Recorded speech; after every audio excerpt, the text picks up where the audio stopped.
Hello everyone! Our today's video will be about locusts. No less than 100 extremely voracious moths will eat something we prepare for them. Let's start with what you have seen in the preview. Fortunately, there is plenty of wild hemp growing in my area. We'll take a few bushes with us. The reason why the glass of the locust has begun to steam up is an excitement. The hemp is now ready to become locust food. I wonder how they will react to it and what happens after they eat it. Perhaps they will be attacked by an even stronger munchies. It's ridiculous, of course, but it's time to check practically.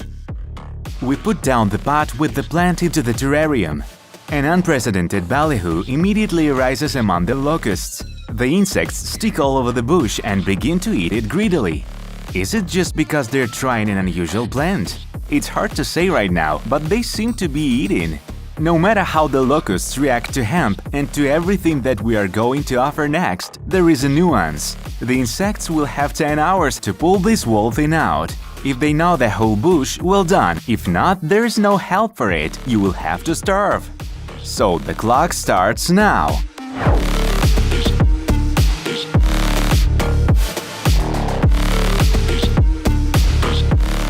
It is difficult to say whether such a specific plant is to their taste. Now they are eating with pleasure, then the next moment they suddenly stop. But I must say that they've stuck around the bush quite tightly so that the branches are bent. Well, 10 hours have passed. It's time to look at the final result. By the way, as soon as we opened the terrarium and started taking the pot, the insects seemed to go crazy. Like, hey man, what is it? Return it back to where you got it. Even when we managed to take the sprout, they didn't want to calm down. It's time to look at the state of the sprout. As it turns out, the hemp withers because of the past time more than it suffers from eaten by the locusts. They eat not very active. There are literally a few holes on the leaves from the locust juice, and even those are along the very edges. It's taken a little bite, nevertheless it's been 10 hours so far. It turns out that even locusts don't want to eat any hemp, so maybe it's time for someone to think. And we're moving on. Or being more precisely, we aren't just moving ahead, but going to the park to pick mushrooms. Luckily, the rainy season hasn't finished yet. We are rubbish at mushrooms, but we know for sure that this one is edible. It is felt both by its external appearance and characteristic smell. Also, we have found some toadstools nearby. They are the very ones which just don't have any smell. Moreover, they've got a thin stem that only confirms their belonging to inedible mushrooms. And we've got two types of mushrooms at a time. We will give the locusts two options. Will the insects be able to make the right choice? It's time to find out!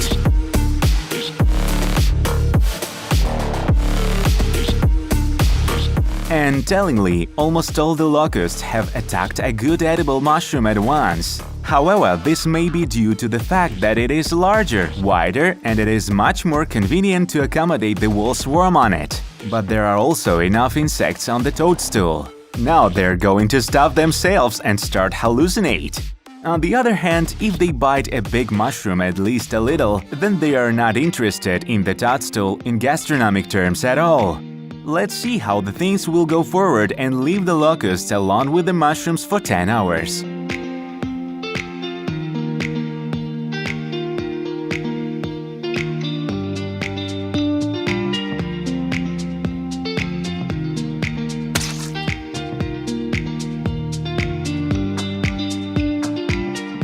Well, 10 hours have already passed. It's time to look at the results. And there is a suspicion that we've played the wrong card a little. As you know, locusts eat exclusively plant food. Mushrooms are interagents between plants and animals. Moreover, mushrooms are closer to the animal world than to plants according to the evolutionary branch. Apparently, the locusts also know about it. Both mushrooms are slightly bitten, but no more. The next plant that the locust can theoretically get a bang out of is a poppy. We are already on the field where there are quite a lot of these flowers. However, we need only a few so that there is no overeating.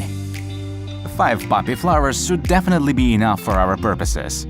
We put down the jar of poppies inside the terrarium and the locusts immediately attacked the flowers. Apparently, the insects managed to get hungry after the mushrooms. They like every part, both the stems and the petals themselves, and even the poppy head.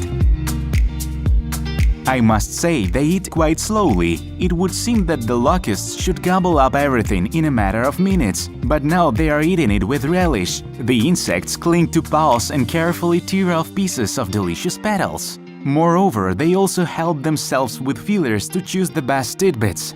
For the locusts, which tend to destroy crops in a short period of time, this is downright unusual. Well, as the insects are so slow, let's leave them alone again for 10 hours with poppies, and then we will return and evaluate the result.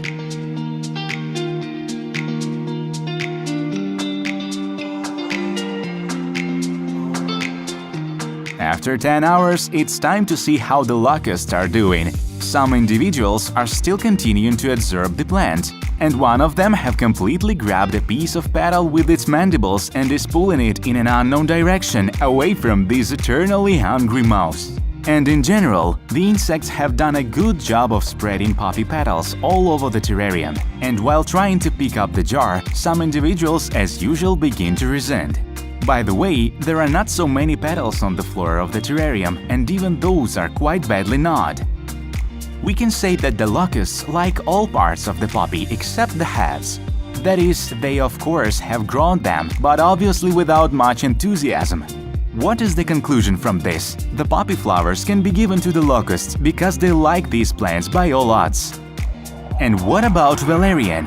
This white flower is nothing but an object of adoration for every self-respecting cat.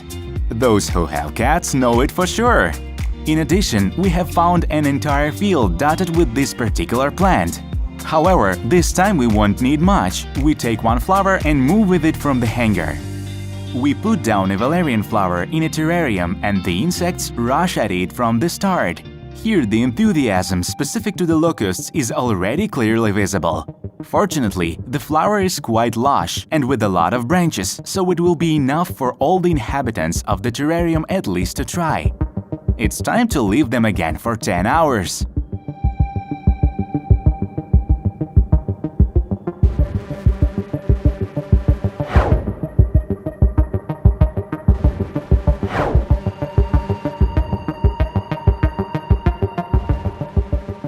The allotted time has passed. We can watch how the locusts have coped with the Valerian.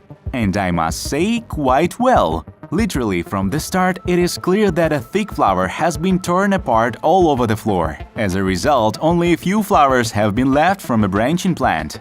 It is difficult to say whether the insects have become calmer, because it is possible that Valerian acts on them differently or doesn't give any effects at all. But one thing is for sure, they like the plant in gastronomic terms. There is another point connected with the valerian plant. The flowers, of course, have a characteristic smell, but it is very weak compared to how strong the smell is from the roots of the plant. It is the very smell which acts in an exciting way. It's time to find out if the locusts will like the root. We put down the root into the terrarium and it completely merges with the insects, which are extremely happy with the new delicacy. These voracious mouse are tasting it too. Not everyone, of course, has gotten nuchal food, but those who have made it through like both the trunk and the root.